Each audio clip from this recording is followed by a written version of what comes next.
Hi guys! Hello. Welcome to Ed Arlene's Spirit Cast. If you're new to this podcast, we talk about all things related to mindfulness, magic, astrology, tarot, Reiki, meditation, anything in that realm. So we have on today. We have the amazing Thomas Mooneagle.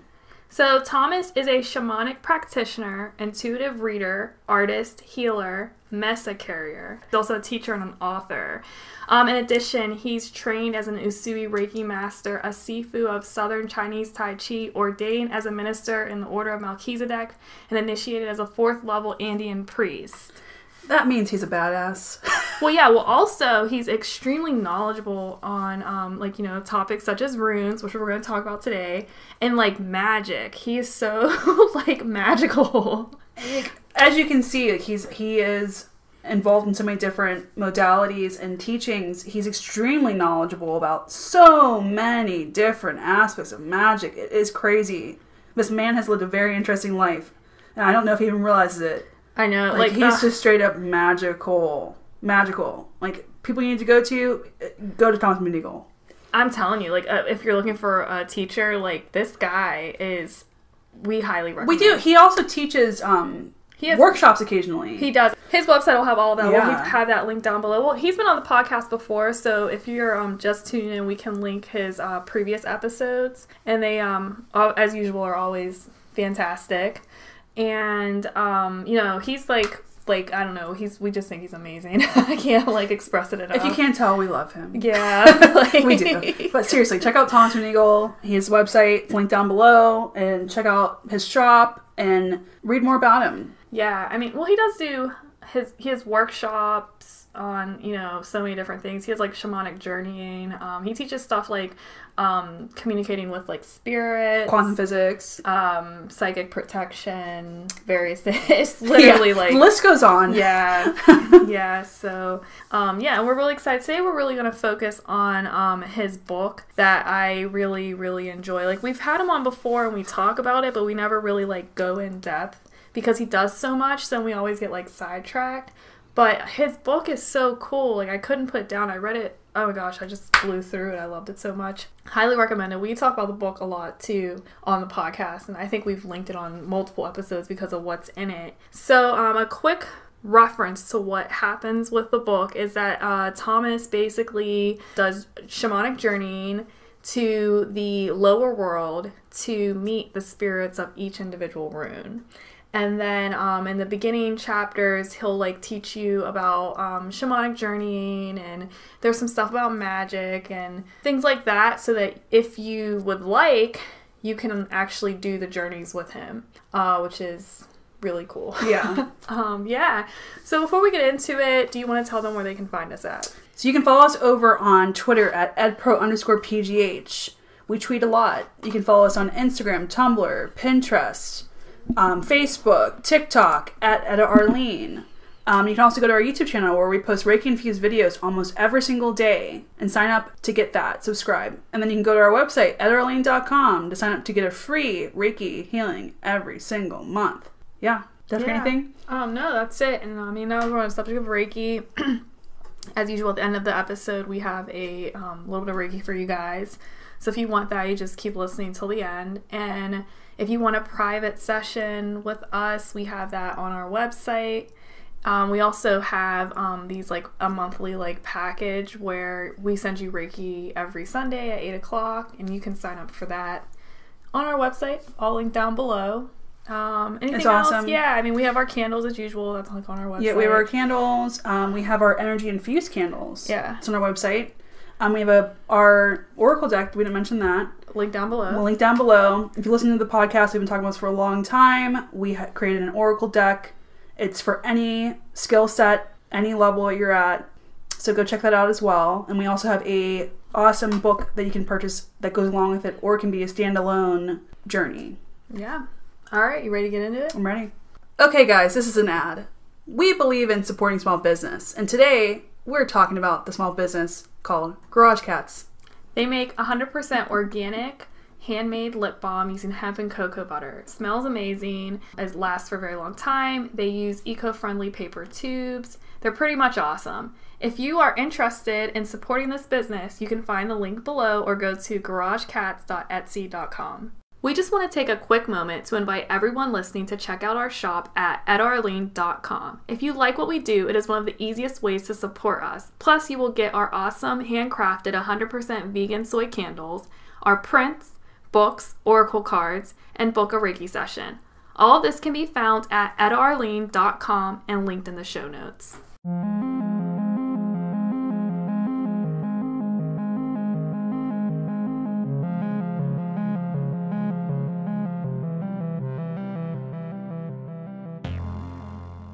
All right, we're back, guys, and we have Thomas on the show again. If you haven't listened to his previous episodes, we'll link those down below, and we'll also link his book. Today, we're really excited to have him on to really go in depth about his book. So we've mentioned it in actually multiple episodes, I think. A lot. Yeah. We reference this book a lot. Yeah. We reference you a lot. Yeah, we do. Let's just start there. Yeah. We probably mention your name at least every episode or every other episode because you're such a wealth of knowledge. I know. Do you want to tell our listeners, just kind of introduce them to your book in particular? Because it took a year for you to write it, correct? Oh, no, it took like 2 years almost. 2 years. I spent a year doing the journeys, the shamanic journeys for the books for the book for all the runes, and then probably another couple months to write, and then another couple months to revise, and then get it out there and published. And then I spent like a month or two where I didn't sleep because I kept fiddling with the ebook because I couldn't get the format right. But I finally figured it all out. Finally figured that part out. And then to get the print version ready had its own, set of challenges. So yeah, from start to finish, probably about 2 years to do that. Wow. Okay, and so in Thomas's book, he basically travels to each of the rune spirits. I mean, that must have taken time to go through each one of them. I think it was really amazing. I really enjoyed that part of the book. Just reading like it was like, each one had such a different energy behind it. Yeah, like a little story behind, like, oh, what's gonna happen when he meets this rune, or what's gonna happen with this. You're like, that's how I felt. It was, I wasn't expecting it to be quite the way it turns out. I mean, and a couple of them were so surprising that I was just like, oh, wow, I couldn't have made that up. For me, the interesting thing about going to each one as a journey, sometimes I'll do several journeys in a day. And when I would do that, I would know that journey, the rune journey, had to be the last one of the day, because if I did that one first, that would be the only journey I would do that day, because they were really intense and really powerful, and I had to absorb that. And so that was what was really interesting. And then the idea, this is an old idea that words have power. This is nothing new. But the fact that individual letters could have power, and as much power as words, was just amazing. We might have people who aren't familiar with runes. Could you explain what runes are for some of our listeners? Sure. And the runes that we're talking about are the Elder Futhark, because there's a couple of, there's Anglo-Saxon runes, there's Germanic runes, there's a couple different versions, but, the one I'm using is the Elder Futhark. It's the ones that the Vikings used. There's a couple stones in North America that, show that the Vikings came here long before Columbus. And, they put up these little stones that they'd carved runes in as markers. But that is, the written form. And the idea of, the phrase to cast a spell comes out of the idea that, they would literally spell they wanted out with the runes. And by casting, when you cast runes, they would cast like a series of sticks in a circle, and they would see which rune shapes appeared in that. So all this, so there's stuff that's just like inner, like idiomatic expressions that comes down from that. So there's a lot of that influence on kind of, I would say, the sort of the magical cultures, this idea of spell work. We're spelling it out. Just that basic of a level. But these come from the Norse tradition, but you don't have to be of that tradition to make use of them, because the forms that they're in appear in nature. So like the branches of trees will often have some of the rune shapes in them. You'll just see them in the landscape, see them in the fractures in a rock, or the way something falls in the ground. The shape of a hill even could be one. It just depends. I was gonna ask you about that. Like, there's a part in your book where you talk about being in nature and seeing the runes in nature, and it's almost like the natural world is talking to you. I don't know. I thought that was really cool. Yeah. Mm-hmm. I'm like gonna pay attention more. like outside, like in my backyard. Yeah. There's like this tree that was in like a really strange shape, and my fiance kept saying, "There's something about it. There's something about it," and I like want to go out and see if it is like what. Like what shape is it in? Like, is it in the shape of a rune that is saying something to us? You know. Well, the outside world's always speaking to us. Yeah. Nature. So how do people like use runes now? I mean, the most popular way that they've been used is for divination, just drawing a rune from a set. That's been the main way that people, they use them for readings. Other people will like make talismans and charms with carving different runes on them. And one of the reasons they're shaped the way that they were carved on things. They were carved in wood, they were engraved in metal. And so that's why they have there's no curves in them, because it's really hard to carve into a piece of wood. So it's all up and down or angled. And that's because of the nature of, what materials they were using for this, which is wood and metal and stone. In your book, you talk about shamanism, as well as like some magic and the law of karma, but I want to talk about shamanism because it's important for the journeys that you take with the runes. Yeah. And you go to the lower world, correct? I do. Okay. Like, what are the three worlds, and what is the difference between them? So, and again, this varies from culture to culture, because the Norse, even though we think of them as sort of like the same as a lot of the other pre-Christian religions, they had a shamanic culture as well, and the runes were part of that. And they had like the Yggdrasil, the world tree, and they had the different realms. They had the 9 realms, of which we live in Midgard. In general, core shamanism, which is sort of like, well, let's take what's similar amongst all cultures and shamanic beliefs and distill that into one thing. They talk about 3 worlds or 3 realms. That there could be. The way I look at it is there's 3 levels, and each level has certain traits about it. In the lower world, you have like the spirits of plants, animals, places, stones. I also thought because the rune spirits appear in nature, the runes themselves, the forms appear in nature, that's where I went to look for them. I could have gone to the upper world if I was working with deity forms and tried to, work with Odin, but I don't have a relationship with Odin. And my power animal said, no, you haven't met him. He's not for you, kind of that kind of thing. And I was like, yeah, if you read some of the stories, it's like, yeah, not my kind of deity. That's okay. Sorry for those Odin fans out there, but if he's for you, great. You go to him. Yeah.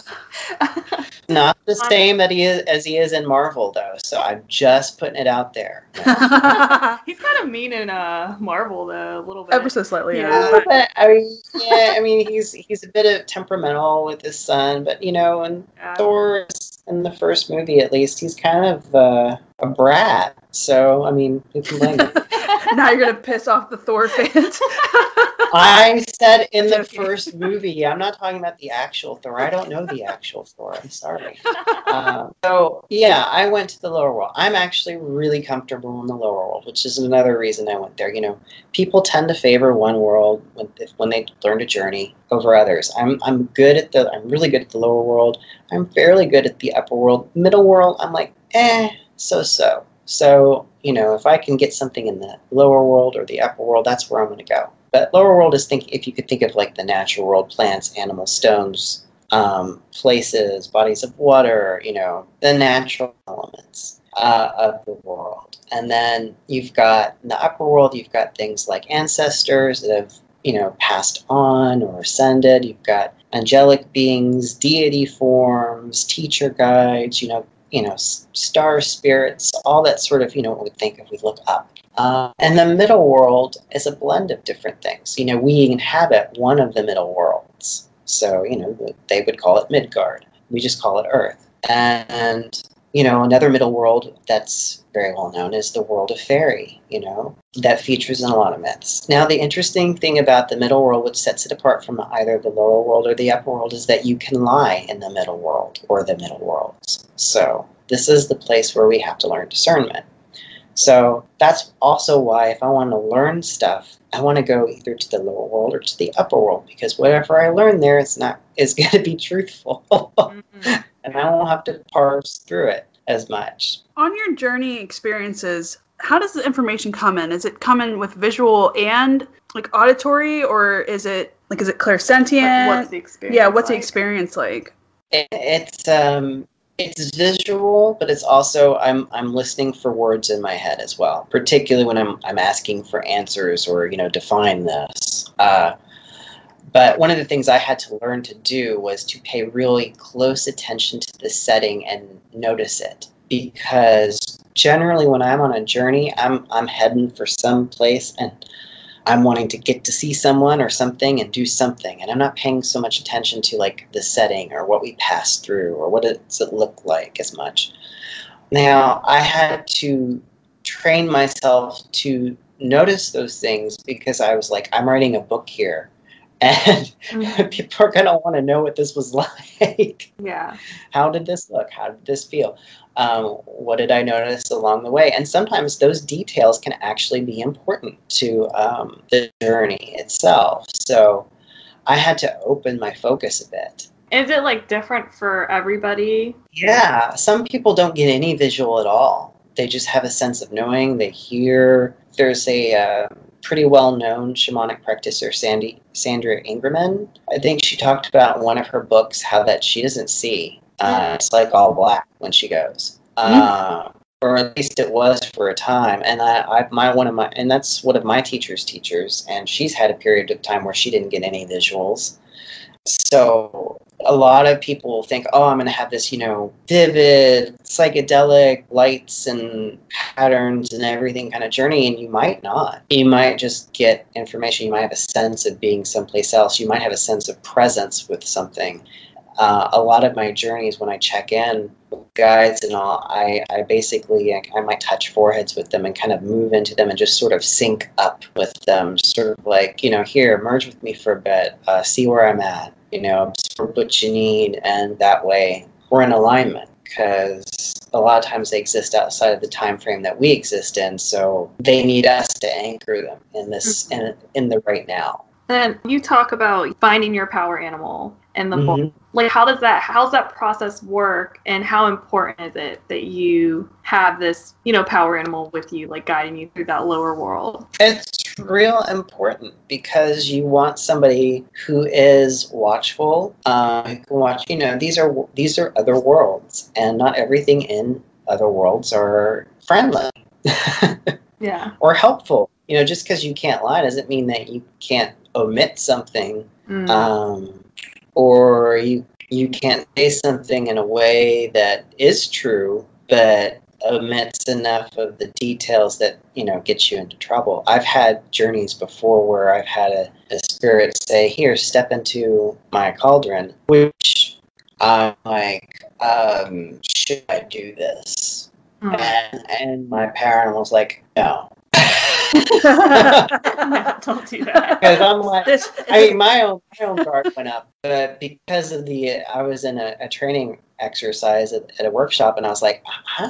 They said to go out and go beyond, and I'm like, I'm pretty beyond here, but I don't know that I should do what she says. And and so I was like, my parent was like, no. I was like, I don't want to offend her either. He's like, yeah, you don't want to do that. He's like, you can sit with her. You can sit with her around her thing. And I was like, okay, we'll do that. I said, no, thank you, but I'll sit here. And I don't know if you remember in like the chapter on Thurisaz where that spirit kept offering me something, kept offering me tea. And my partner was like shaking his head, like, don't do it. Stay woke, don't provoke, don't do it.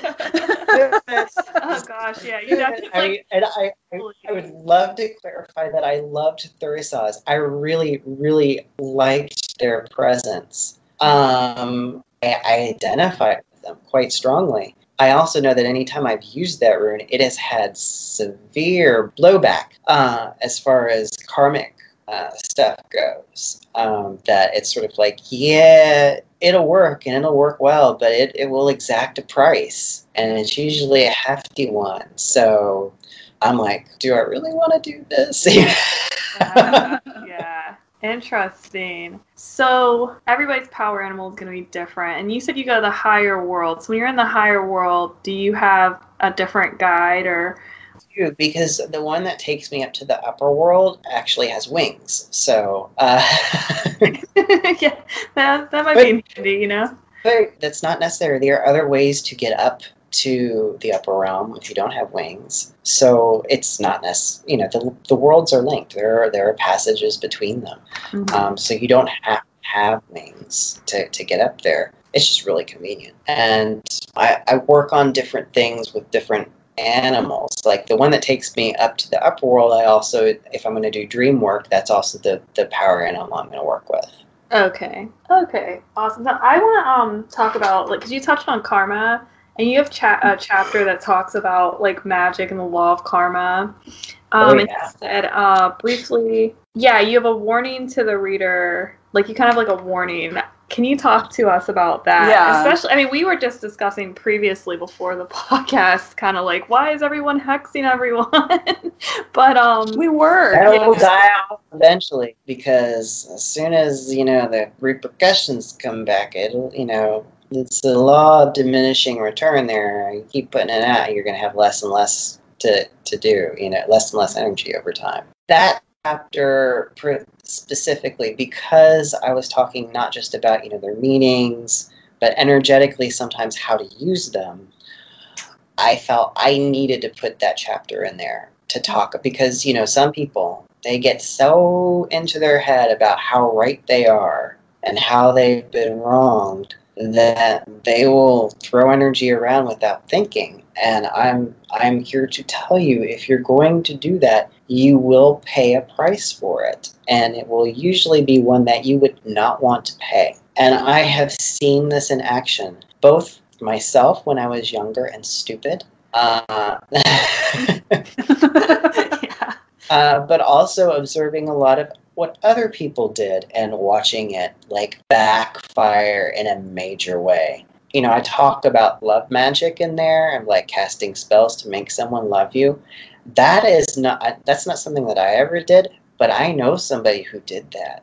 And when I say, you know, you can just wait for the sirens to come, that's not an exaggeration. That is just, that's deadly. But, you know, the other thing to note, and I don't think I put this in, this is something that one of my shamanic teachers says, you know, when you curse somebody, it takes your power and you never get that power back. Oh, wow. See? Yeah. Yeah. We had to cover this. So someone needs to hear that. Seriously.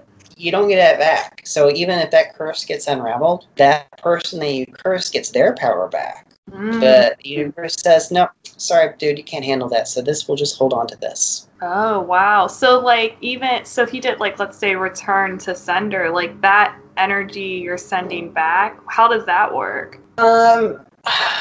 Now, here's where, when it gets into self-defense, it gets a little crickety.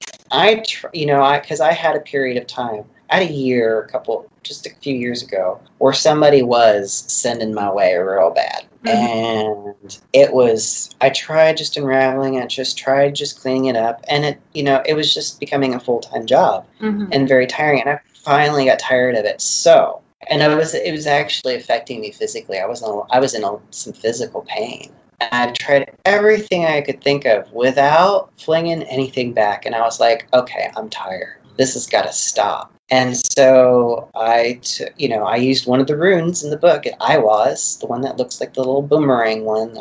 It's reversible, so it looks the same either way you draw it.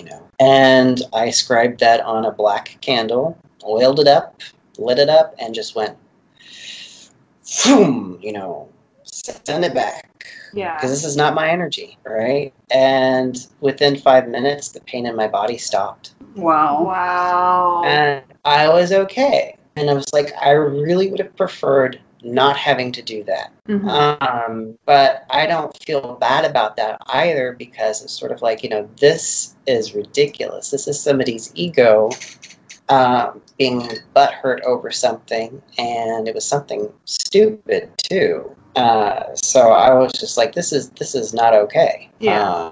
And I've tried every nice way to stop this. Wow. Well, sometimes you have to do the big guns to nip it in the butt. It is. And that's the whole thing. Is like, I tried to do the least I guess, forceful way of doing it. Mm-hmm. And, I had to keep stepping it up. And I was like, okay, some people only understand force. Now, I didn't add anything to it. I just, that rune just flings it back. It's a boomerang, right? It's like, hey, what you're aiming at me, this is yours. Yeah, this is a mirror. Yeah, if you start flinging blessings my way, guess what? You get blessings right back at you too. So eventually they stopped because it became unsustainable on their end. Again, not the first tactic I would recommend, but good to know. Yeah, defense magic is important, especially if you're practicing. But it's just shocking. We were talking about before we recorded about the TikToks and all these people on the internet who are just willy-nilly throwing around energy, throwing around curses, and like love spells, for example. Like, I don't know how many times I'll be scrolling through TikTok and see people just like, you can will this person to love you. Yeah. Okay, but at what cost? Yeah. Like, whoever's listening to this, if you feel like you have to do love spells to attain somebody or keep somebody, you might want to reconsider that relationship. Yeah. Because even if it works, I mean, at one point you're going to go like, do they really love me, or is this a spell? And for some people, they might not care, but I'm not one of those people. Yeah. The other thing is, like, let's say you're successful, however unlikely that may be. And there's reasons for this. I say, well, that's unlikely. Say they fall in love with you, they're totally into you, you're happy for a little while, and then you're like, this is not what I thought it was going to be. And try getting rid of somebody like that. Like, try getting rid of something that you've called in can be challenging sometimes. It's like, oops, I got to deal with the consequence. The price may be actually having to deal with that relationship and the amped up emotions that you've called in using energy, which is why, like I said, the siren call is you're going to hear the cops come. Oh, wow. I've literally known somebody who, they didn't go full on love spell, but they tried to make somebody like them, and they and this other person and a friend got drunk, and shots were fired, and then that person that they had put their influence on stabbed somebody like 11 times trying to get to them. Ooh. Oh my gosh. Yeah. So that's why that chapter is in there about warnings. I'm like, really examine. And, a lot of times when I'm thinking of, I've got a great idea to do something, a lot of times I will go and journey on it to check in with either my power animal or my upper world teacher and say, like, have this idea to do this. What do you think? And sometimes they'll give me the thumbs up, and sometimes they'll say, that's a really bad idea. Yeah. It's like, I don't know about that. I can consult the team, people. Yeah. I love that. That's a really bad idea. Because, impulse magic, it can be really great and really powerful because you're in it in the moment, but it can also, like, really be bad if you're not really centered and grounded. And I would say this: if you're gonna do something energetically, imagine, and it involves another person, one of the first questions you would ask is, how would you feel if someone else was doing this to you without your consent? Yeah. If you have a pause, then it's probably not a good idea. God. Oh, man. Well, maybe this will just save some people from doing something silly. Yeah. For my mistakes and the other mistakes that I've observed. Don't do it. Don't do it. Yeah. Focus on yourself and your Yeah. journey. Yeah. Stop trying to hurt people. Yeah, I would say this: if you're really hurting for love, there are ways to do love spells that are healthy, and that's building up like your best qualities. Like let a spell that shines your best qualities forward, and that would attract a person that is good for you and that you're good for. You're like, it's just sort of as easy as like putting together stuff and putting together energy and handing it off to your guides and say, hook me up with something that's going to make this better together, kind of thing. And that's, that's not imposing on anybody's will. It's like, hey, bring us together and, help the initial like meeting, or let myself see what I've got to offer, and let other people see what I have to offer. That's not impinging on anybody's will. Yeah. I like that. Yeah. Like drawing out, like you said, like your better qualities and making yourself more like aligning with somebody that would appreciate those aspects, that like, how do I align myself with the right person, that type of stuff. This can go anywhere in life, not just love. I mean, here's the thing. Magically, you can make yourself more attractive. There's absolutely nothing wrong with that, because what's going to happen? People will be attracted to you, and they'll stop and get to know you, and either they'll stay or they won't. You're just creating an opportunity. You're not, you're not like saying only me will be attractive to you. You're just saying like, I'm going to be attractive. And I have literally done this before where I'm like, glamour, right? Yeah. Bring out the inner beauty, which is my form of glamour. And it's sort of like, wow, what are these people talking? All these people are talking to me all of a sudden. What's up with that? And I get really uncomfortable and I turn it off. Never mind. Nope, I thought I wanted this. Nope. Nope. Oh, this is too much attention. No. Yeah, but yeah, I thought that was like an important chapter in the book. I kind of went off track. No, that's okay. I went off track. Yeah. I just felt like I had to say it. The funny thing about that chapter is that it keeps getting echoed throughout the whole book. Like different rune spirits were like, be careful. Err with caution. You have to. Hey, what was funny is like I just went, because I wrote it and then I kind of, went my way and did my stuff and I didn't think too much about it. But there were several rune spirits that appeared and non-gender specific. Did you happen to key in on that? That there were some ones that were like completely non-binary? Yeah.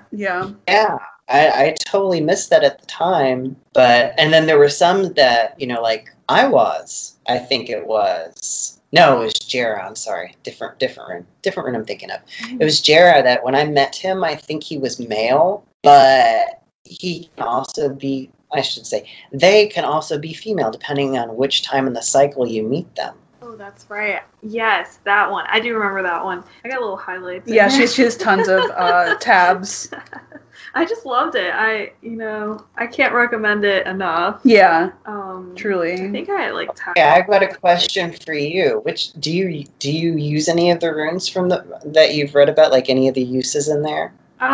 Here, let me see. There was one I have a couple tabs. I haven't used them, but one kept showing up when we were writing. Well, I'm definitely going to be integrating these into some of the candle magic I do. That's for certain. For certain. Sorry, I have it highlighted because I was like, this one keeps coming up, and I don't know the runes the way you do.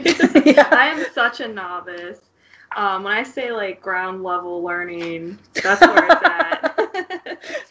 It is. But your book made me want to journey very much. Mm-hmm. Okay.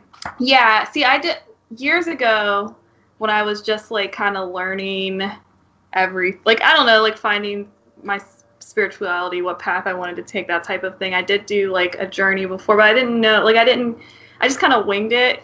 And then I'm like, I've read so much more and grown. And then I'm like, I need to revisit that. Like, how you kind of show us in the book how to do it. And I actually picked up another girl's book. Her name is, it's called Journey in Between the Worlds, Eagle Skyfire. Have you heard of her at all? I don't know. I've seen her book a lot. And she breaks down how to journey as well. it kind of had me dead set on doing it. Even maybe one day following your book, you know, going to the, because you suggest that to do it along with you in the book. Yeah, it's set up like a workbook almost. I mean, yeah, that's one of the keen things about it. Yeah.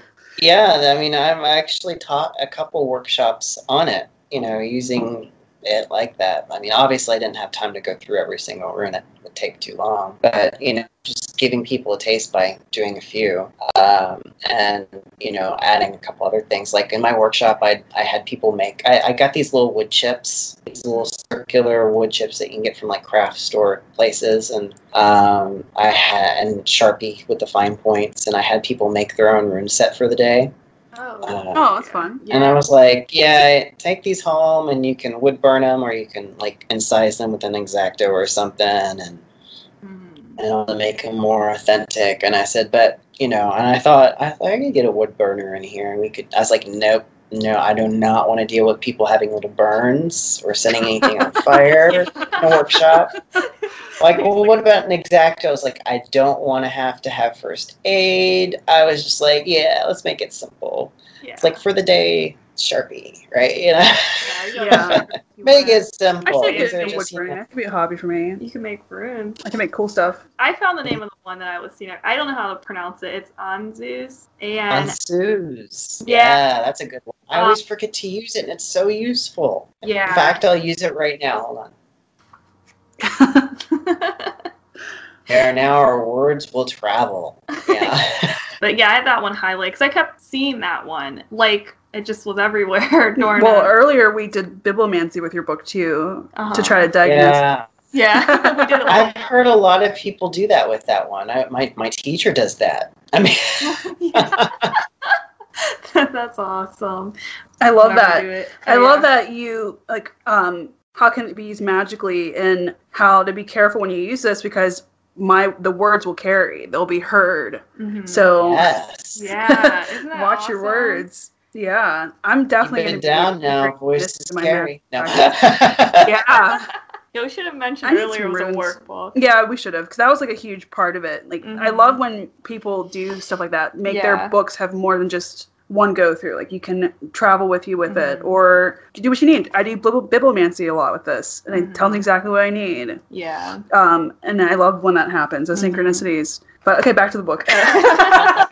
Yeah, well, the way it's structured is really awesome. You know, you start off kind of like, you're giving us a history and you're telling us about like runes and everything, and then we go into like, you go in depth about like shamanism. You kind of teach us how to do it all in a way, like you're kind of walking us through it. But you also suggest that we expand on what is in your book as well. Like, if you like it, you know, dig deeper, like, you know, get more, you know, find more people involved or read more about it, you know. Oh yeah. I mean, one of the things from teaching the workshops was, you know, I was like, oh man, I wish I had put this in the book as an alternate for some folks, because people come to my workshop, they don't know how to journey, and I'm like, I can give you a quick 5-minute tutorial on this, but really, if you can't get it, but sometimes, you know, that's an all-day workshop for most people beginning journeying. But some people can, you know, grasp it and go with it. I'm like,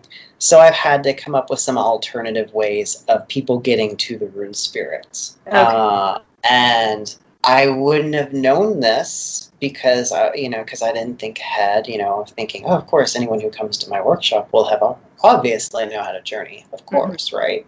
No, that's not how the world works. No, yeah. But what I came up with was drawing a door, and then drawing the rune that they're going to see on the door, and then opening it and going there. And that's that's a quick way for some folks to do that, and it works. You know, it's another way of doing it. I prefer the journey because, like I said, I was seeing things on the way. I was noticing different things. Mm-hmm. Yeah, and then like the experience of having, for me anyways, like I would like to have my find my power animal, you know, like to have that experience in itself, and then go into the runes and just take my time and see what, you know, just what happens, instead of like, you know, there's no rush or anything like that. And there's a ton of resources in your book in the back. Yeah. for anyone who wants to expand their knowledge. Yeah. Yeah. Well, and this book's great because you can be at any level and still learn something from it. Yeah. So you can be a completely novice, like us. Yeah, I know. When it comes to runes, and still be able to do it. Do it all. Yeah. So... Yeah. But, you did say in the book that this is just your experience with the runes. And, Yeah. And, like, it's not the definitive, like, this is what it is. Mm-hmm. It's just how it came to you, right? Yeah, and that's very important because, runes are symbols, and symbols mean different things to different people. If you think of, like, even something as, someone draws a little crescent moon, that can mean a lot of different things to a lot of different people. They can draw a pentacle, and again, mean a lot of different things depending on who you are. Yeah. Yeah. Earlier, you talked about, like, spelling and how, the runes are letters. Mm-hmm. Like, the English language, are our letters, do they have power like that in a way? I mean, I know it's different, but do they carry, like, their own energy as well? Well, I mean, think about in the alphabet, definitely A and Z probably have, like, the most cultural, I would say, pull, because A is the beginning and Z is the end, right? Mm. Yeah. So, and just like in the Greek alphabet, Alpha, Omega. So it has some of that, but I haven't really explored in depth, like, what's the energy of the letter B or the letter L. I haven't looked into that because it just hasn't drawn me. I think because ours is from the Phoenician, like the letters that we originated from the Phoenician alphabet. So I guess the best way would be to look back at the Phoenicians and see, kind of, and of course our alphabet's also changed a little bit too, with the Romanic, kind of overlay over that, Germanic, English, there's a lot of stuff that has happened over the centuries to it. But I would I would start looking at, like, oh, well, was there a traditional symbol kind of association in that original culture? And then see, but for someone, I applaud anybody who wants to go through the 26 letters of our alphabet and journey on them. That will not be my next book. It's like, okay, he's written one book. Oh, look, he's done it again. Okay. Okay, so we often forget to record endings for these podcast episodes, and this is the end of part 1 of Thomas Mooneagle. Check back next week for part 2. Thanks for listening, guys.